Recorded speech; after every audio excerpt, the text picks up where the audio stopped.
देखिए ये ऑल्टरनेटर का लास्ट टॉपिक है। अब स्टार्ट करें क्लास। Yes sir. हाँ, ये ऑल्टरनेटर का लास्ट टॉपिक है।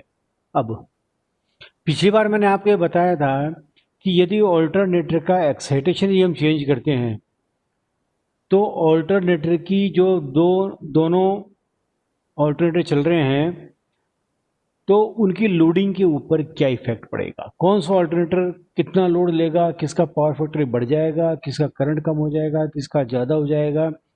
ये सारा का सारा मैंने आपको फेजर डायग्राम की सहायता से एक्सप्लेन किया था। उसके बाद कुछ मेरे को एक वीक में कॉन्फिडेंशियल काम के लिए लगा दिया था, इसलिए मैं क्लास नहीं ले पाया। तो अब जब तक अपन दिवाली से पहले जितने भी वर्किंग डेज हैं आपकी क्लास में ले लूँगा, ठीक है ना। इसके बाद मैं सिंक्रोनस मोटर चालू कर दूंगा, है ना। क्योंकि स्टेबिलिटी एनालिसिस जो है ना वो थोड़ा सा टिपिकल है चैप्टर। वो तो क्लास में आप आओगे तभी डिस्कस करेंगे, या स्पेशल जो मोटर्स हैं वो देख लेंगे, खैर वो बात की बात है। तो अब अपने को ये देखना है कि यदि किसी मशीन का स्टीम इनपुट में बदल देता हूँ तो ऑल्टरनेटर की लोडिंग के ऊपर क्या इफेक्ट पड़ेगा, ठीक है ना। तो अभी वही कंडीशन है कि शुरू में देखिए दोनों मशीनें आपकी बराबर बराबर लोड शेयर कर रही है। जैसे 500 एमवीए की दो मशीन लगा रखी है हमने, मशीन का मतलब ऑल्टरनेटर। जनरेटिंग स्टेशन के ऊपर 500 एमवीए के दो ऑल्टरनेटर हमने लगा रखे हैं। तब दोनों बराबर बराबर लोड शेयर कर रहे हैं। तो ये देखना है कि यदि किसी भी कारण से एक मशीन का स्टीम इनपुट बढ़ जाता है, इसका मतलब टरबाइन के ऊपर स्टीम की इनपुट बढ़ जाएगी। टरबाइन ऑल्टरनेटर किससे कनेक्टेड है हमारा, टरबाइन से, ठीक है ना। तो टरबाइन की स्पीड बढ़ गई, इसका मतलब आपकी ऑल्टरनेटर की जो स्पीड है वो बढ़ जाएगी। ऐसा में ये मीनिंग है स्टीम इनपुट बदलने का। तो अभी शुरू में दोनों मशीनें एक ही स्पीड पे चल रही हैं तो उनका जो ईएमएफ का जो वेक्टर है वो एक ही डायरेक्शन होगा। ये इक्वेशन नंबर, ये फिगर नंबर 1। E1 इसका वेक्टर है मशीन नंबर 1 का, E2 मशीन नंबर 2 का वेक्टर है। दोनों का वेक्टर बिल्कुल एक समान रहेगा क्योंकि दोनों मशीनें सिंक्रोनाइजेशन हो रखा है, पैरेलल ऑपरेशन हो रखा है, बराबर बराबर लोड शेयर कर रही हैं और दोनों का करंट बराबर है, दोनों का पावर फैक्टर बराबर है। किलोवाट लोडिंग, केवीए लोडिंग और केवीआर लोडिंग दोनों की बिल्कुल बराबर बराबर है। अब क्या हुआ कि मशीन, किसी भी मशीन का बढ़ सकता है, हम एक मशीन लेकर बढ़ सकता है, कम हो सकता है, उससे कोई फर्क नहीं पड़ेगा। कम में उसके रिजल्ट बिल्कुल अपोजिट हो जाएंगे।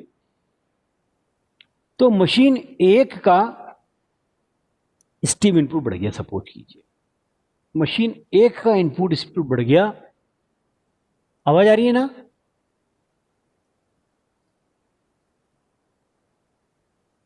अतुल आवाज आ रही है, शुभम, शुभम आवाज आ रही है।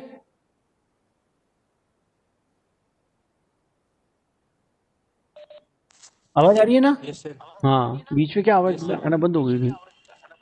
तो एक मशीन का इनपुट बढ़ा दिया हमने, ये अपना आप बढ़ गया। तो सपोज कीजिए कि मशीन नंबर 1 का इनपुट बढ़ गया, उससे क्या होगा, स्टीम टरबाइन की स्पीड बढ़ जाएगी, उसकी स्पीड बढ़ने से ऑल्टरनेटर की स्पीड बढ़ जाएगी।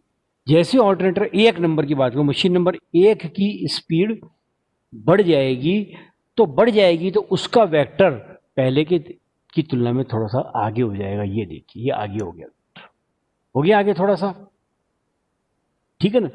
देखिए दो आपको ध्यान रखना है कि पिछली बार जो एक्साइटेशन बढ़ाया था उस समय E1 का मैग्नीट्यूड बढ़ गया था, तो करंट E1 से E2 की तरफ फ्लो होता सर्कुलेटिंग करंट IS। और अभी क्या हुआ कि मैग्नीट्यूड नहीं बढ़ा है, दोनों E1 और E2 दोनों बराबर है, लेकिन इसका वेक्टर E2 का वेक्टर से E1 का वेक्टर थोड़ा सा आगे हो गया। क्यों, क्योंकि मशीन नंबर 1 की स्पीड बढ़ गई है स्टीम इनपुट बढ़ने से, तो उसका वेक्टर आगे हो गया। तो अब वेक्टर आगे होने के कारण सर्कुलेटिंग करंट फ्लो होगा। सर्कुलेटिंग जो करंट फ्लो होगा वो जो होगा करंट, अब वोल्टेज डिफरेंस कितना हुआ, ये हुआ, ये वोल्टेज डिफरेंस हुआ E1 माइनस E2। मैग्नीट्यूड दोनों का सेम है लेकिन फेजर एंगल अलग अलग है तो डिफरेंस हो गया।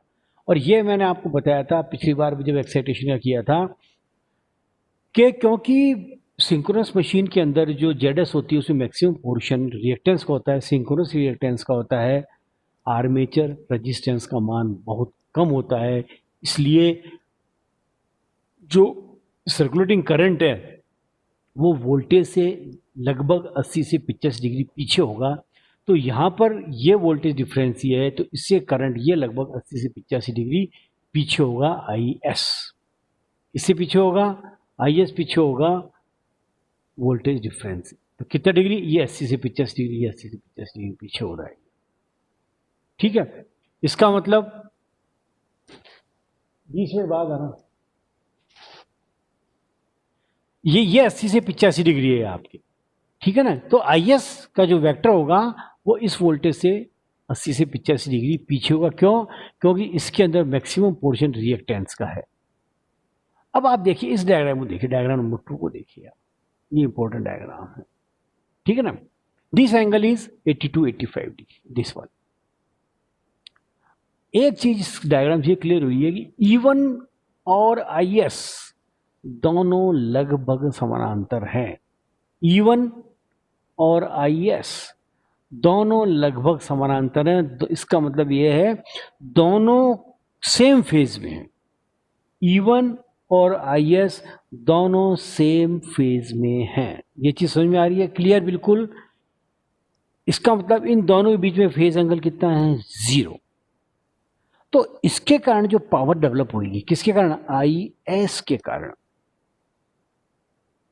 ये चीज मैं समझा भी देता हूं, ये देखिए, दिस इज, प्रारंभ में दोनों मशीनों का स्टीम इनपुट एक समान है, अतः E1 तथा E2 एक फेज में होंगे, फिगर नंबर 1, ये जो फिगर नंबर 1 है, ये दिस वन, ओके।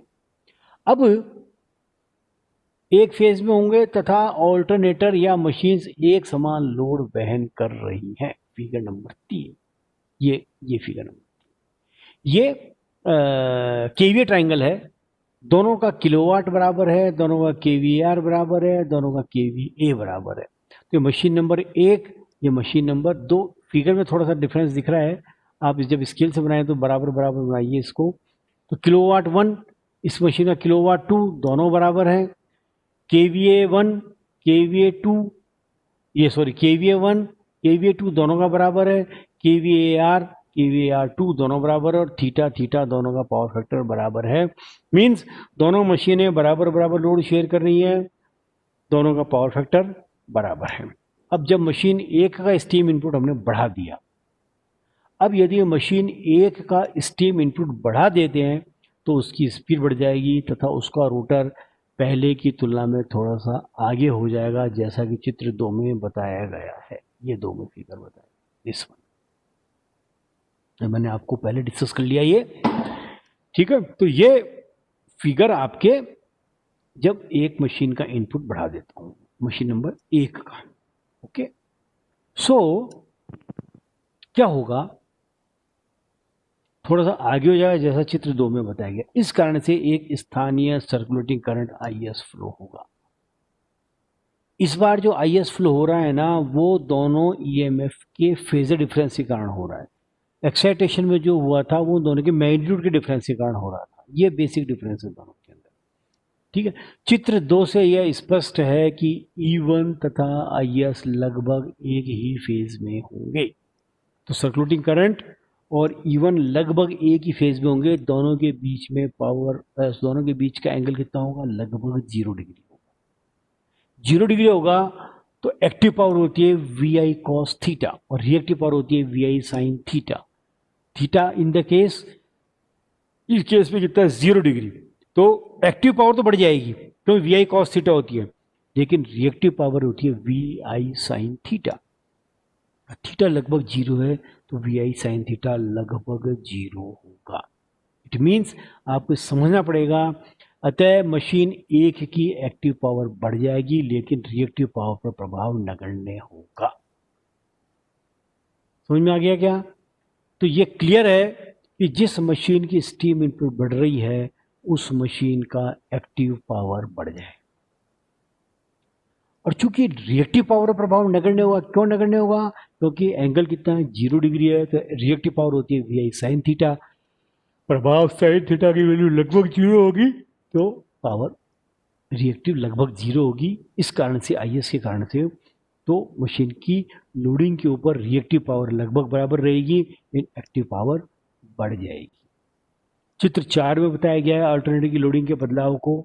इससे स्पष्ट है कि मशीन 1 का पावर फैक्टर बढ़ जाएगा तथा मशीन 2 का पावर फैक्टर कम हो जाएगा। दिस इज द फिगर, ये फिगर।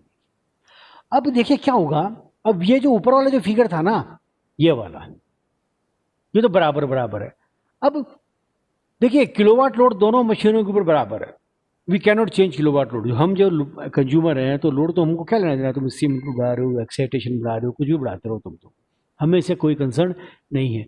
मेरे कहने का इतना सा मतलब ये है कि मशीनों के ऊपर किलोवाट टोटल मिला के जो लोड है ना वो बराबर है।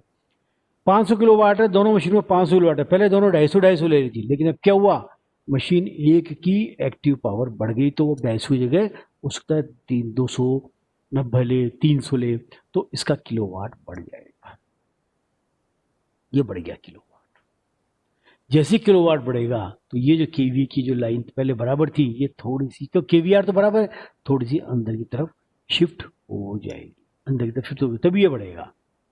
इसका मतलब मशीन 1 का किलोवाट बढ़ जाएगा लेकिन मशीन 2 का किलोवाट कम हो जाएगा।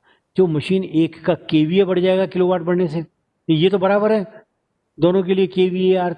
तो मशीन 1 का किलोवाट बढ़ेगा, उसका केवीए बढ़ जाएगा और उसका θ1 का मान कम हो जाएगा। दूसरी तरफ इसका किलोवाट कम हो जाएगा, किलोवाट कम होएगा, कब कम होएगा, जब इसका केवीए झुक जाएगा इधर की तरफ, ठीक है, तो इसका पावर फैक्टर एंगल बढ़ जाएगा। तो मशीन 1 का पावर फैक्टर एंगल कम हो गया, इसका पावर फैक्टर सुधर गया, तो मशीन 2 का पावर फैक्टर एंगल बढ़ गया, इसका पावर फैक्टर बिगड़ गया। तो जिस मशीन का स्टीम इनपुट बढ़ा दिया जाता है उसका KW बढ़ जाएगा, उसका थीटा बढ़ जाएगा, लेकिन उसका पावर फैक्टर इम्प्रूव हो जाएगा। तो इन शॉर्ट आपको ये बता रखा है। तो आपको फिगर 4 इसमें ज़्यादा महत्वपूर्ण है। तो फिगर 4 के हिसाब से ये चीज़ें आपको देखनी है कि मशीन 1 का इनपुट बढ़ा दिया, इसका इनपुट सेम है तो इसका एक्टिव पावर बढ़ जाएगी। ये देखिए इसकी किलोवाट बढ़ गई, इसकी किलोवाट कम हो गई। केवीआर के ऊपर कोई प्रभाव नहीं पड़ेगा, प्रभाव नगण्य होगा, क्योंकि ES E1 और IS के बीच में एंगल 0 है तो cos 0 1 होता है, sin 0 0 होता है।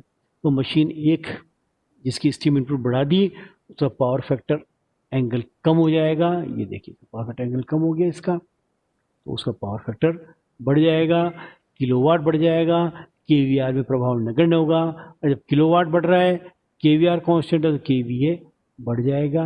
मशीन 2 का जिसका स्टीम इनपुट कम है, कोई चेंज नहीं किया, उसका पावर फैक्टर एंगल बढ़ जाएगा, पावर फैक्टर ओवर हो जाएगा, किलोवाट कम हो जाएगा, केवीए भी कम हो जाएगा। तो this is the effect of change in the steam input. देखिए इसमें ऑब्जेक्टिव के क्वेश्चन बहुत ज़्यादा बनेंगे, क्योंकि वो जो कह देगा 2 मशीनें पैरेलल में ऑपरेट हो रही हैं, मशीन 1 का स्टीम इनपुट बढ़ा दिया तो उसका पावर फैक्टर या उसका किलोवाट समान रहेगा, कम हो जाएगा, ज़्यादा हो जाएगा, नन ऑफ द अबव। ठीक है, तो आपको ध्यान रखना पड़ेगा कि जिस मशीन का स्टीम इनपुट बढ़ाया जा रहा है उसका पावर फैक्टर सुधर जाता है, पावर फैक्टर एंगल कम हो जाता है, किलोवाट बढ़ जाएगा, केवीए बढ़ जाएगा। दूसरी तरफ दूसरी चीज़ बिल्कुल उल्टी हो जाएगी। तो ये तो छोटा सा की है, इतना ही है। अब आप उसमें कुछ पूछना है तो पूछ लीजिए, आपको एग्जाम में आता है।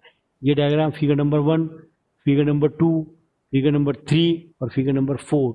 फिगर नंबर 4 मतलब फिगर्स के ऊपर आप ध्यान ज़्यादा दीजिए। कि थ्योरी अगर आपके फिगर समझ में आ रखा है तो आप थ्योरी आसानी से इसकी कर सकते हैं।